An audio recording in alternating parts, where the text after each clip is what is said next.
toute une rencontre aujourd'hui. Je reçois un pâtissier, un cuisinier, un ferblantier, Francis Paquette. Hey Francis, montre-moi ça. Francis, tu es maintenant à Trois-Rivières, mais tu es natif de la Beauce. Oui. Tu es devenu ferblantier, mais au fil des ans, il y a eu beaucoup d'étapes avant d'en arriver là. Oui, Ça commence comment, ça? Bien, ça a commencé, moi, j'ai 25 ans de métier en pâtisserie. Puis j'ai été en contact avec un ferblantier parce que j'ai été embauché à un moment donné comme consultant. Puis je devais faire l'optimisation de la production. Puis j'ai été en communication avec déjà un ferblantier qui fabriquait les moules en inox. Alors, d'une année à l'autre, je l'appelais assez souvent pour demander des quantités, des grosseurs différentes pour les moules. Puis à un moment donné, j'ai dit à ce monsieur-là, « Un jour, je vais vous acheter. » Puis à un moment donné, il est arrivé un événement.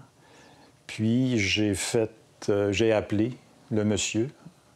Puis j'ai dit, « Est-ce que vous êtes à vendre? » Il a dit oui. Alors, c'est là que ça a commencé. Ça a commencé le 5 mai 2015. C'était pas aussi gros qu'aujourd'hui, là. Non, c'est ça. Non, lui, il avait comme mission de fabriquer des moules pour des élèves qui n'avaient pas assez de budget pour acheter des moules, pour continuer leur formation, ou quand ils allaient chez des employeurs, des nouveaux employeurs, pour amener leur équipement avec eux. Fait qu'il fabriquait pour eux. Un petit peu pour d'autres pâtisseries locales, mais sans plus. Okay. Mais moi, j'avais déjà mon idée en tête. Quand j'ai posé la question, est-ce que vous êtes encore à vendre? Est-ce que vous êtes à vendre? Puis quand il a dit oui, j'ai eu 2 semaines de formation, mais je n'avais jamais touché à ça. Mais j'avais la drive, je croyais en ce produit-là, puis je savais où ce que je m'en allais. Déjà, j'avais un objectif en tête. J'ai suivi les 2 semaines de formation. Ça m'a amené à réfléchir, me dire pourquoi on achèterait chez Inox 304+. Bien, je me suis dit, à place de marquer le nom de ma compagnie sur le moule, je vais marquer le nom de mon client. Le Doyon-des-Prés, Zanette, Maison Rondeau, etc. Fait que quand j'ai présenté ça aux gens, puis qu'ils ont vu leur nom sur le moule, c'est là qu'il y a eu le coup de cœur. Puis j'étais fier de ça parce que eux, ils achetaient en Chine, aux États-Unis, en Ukraine, en Espagne. Oh. Alors, tous ces produits-là qu'ils achetaient à l'extérieur, maintenant, on retrouve des produits québécois. Faits par Francis Paquette, le Beauceron.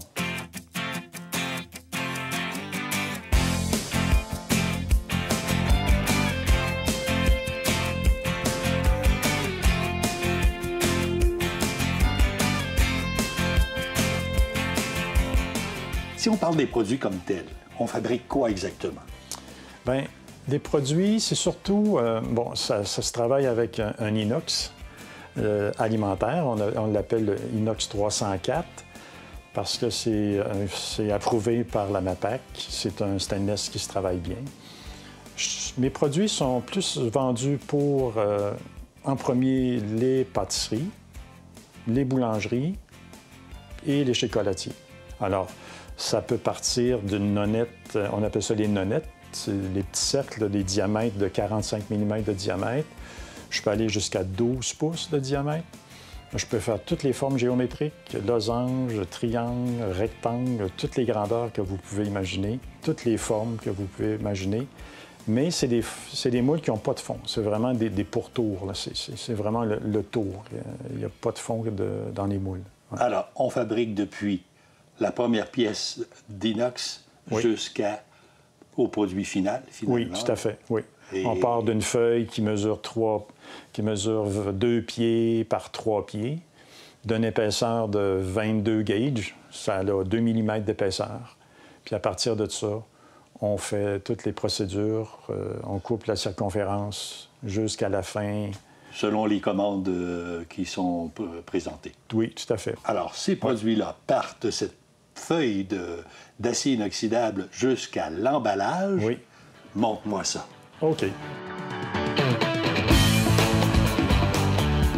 Ça, c'est mon plateau pour mes mesures pour la circonférence. Puis une fois que c'est marqué, on s'en vient à la coupe. Alors la coupe, elle arrive toujours par en avant. Là, j'ai juste... Même je peux pas.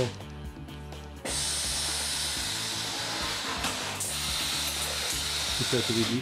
Oui, pour faire ça, c'est rapide, hein? Ah oui, c'est rapide.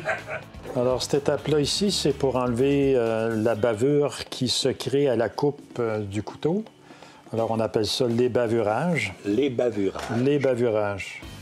Alors, c'est parti comme ça. Il est déposé. C'est un papier abrasif de 700 grains. D'accord. Puis, il y a un dépoussiéreur qui ramasse toute la poussière. C'est parti comme ça.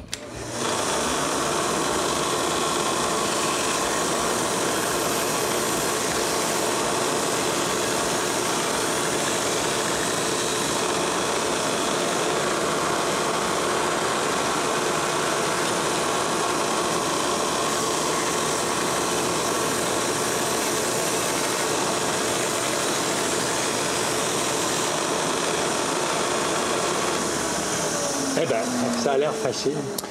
Oui, ce qui est important, c'est de donner la bonne pression. On déplace tranquillement, puis on a enlevé la bavure. OK. Et ça, la pression, c'est le bout des doigts qui le détermine? C'est ça. Mais oui, il y a un côté, le côté à ébavurer, c'est ce côté-là ici, puis lui en dessous. Fait que c'est pour ça qu'il faut donner le premier pivot. Puis après ça, quand tu vas faire ce côté-là, tu vas tourner l'autre côté comme ça. Parfait. Ouais. OK. Et voilà. Je m'essaie. Ellie, je te regarde. On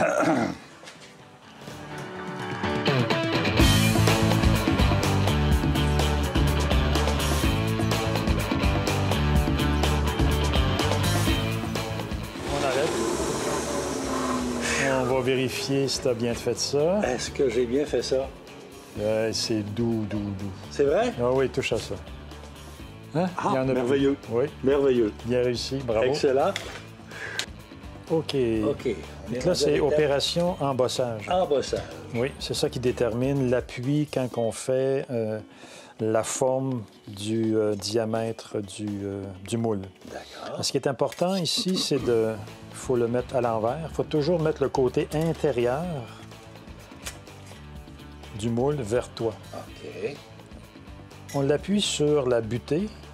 Oui. On l'accote. Une fois on sent qu'on est bien accoté, c'est une butée de 14 mm de profondeur. OK. On vient donner une pression ici sur la pédale. Puis, tu vas sentir, à un moment donné, quand tu es à côté, on enlève et l'embossage a été fait. Excellent. T'es prêt? C'est bon. OK. Alors, je vais, avec ma languette, que je place ce côté vers moi, en plein centre? Oui, en plein centre. OK. Et je vais chercher la butée. Oui, tu te sens bien à côté. Oui. Bon, alors tu peux opérer. Je peux opérer. J'y vais.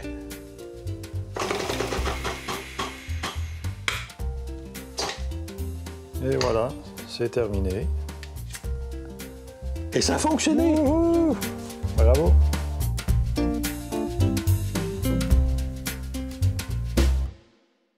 Étape de la soudure. L'étape de la soudure, c'est qu'on prend l'extrémité d'un moule qu'on accote dans l'embossage qu'on vient de faire. Oui.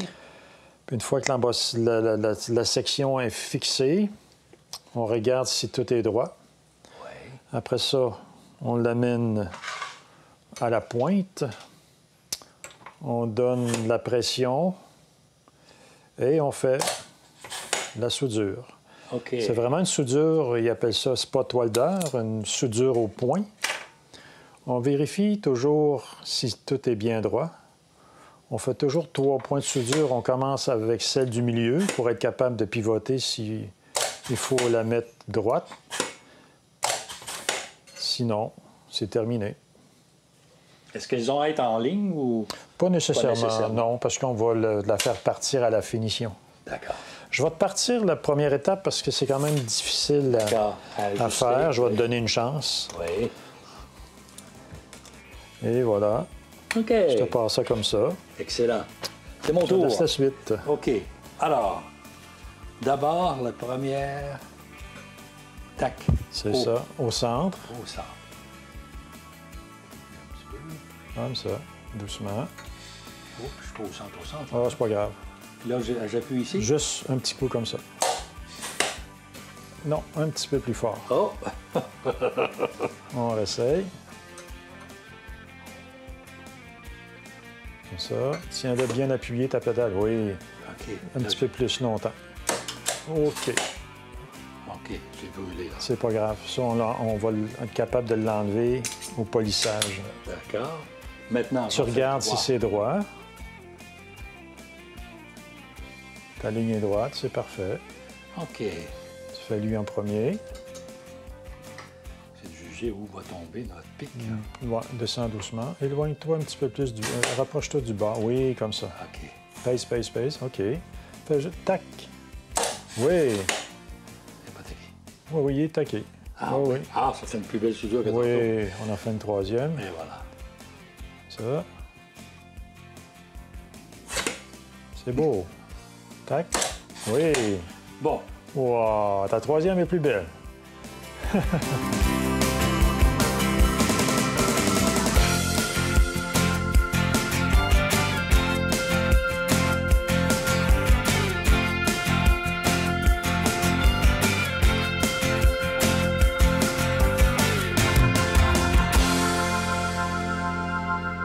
Alors, depuis le début de la compagnie, depuis le début que tu fais des moules, il y avait beaucoup de travail manuel, mais tu as simplifié les choses au fil des ans.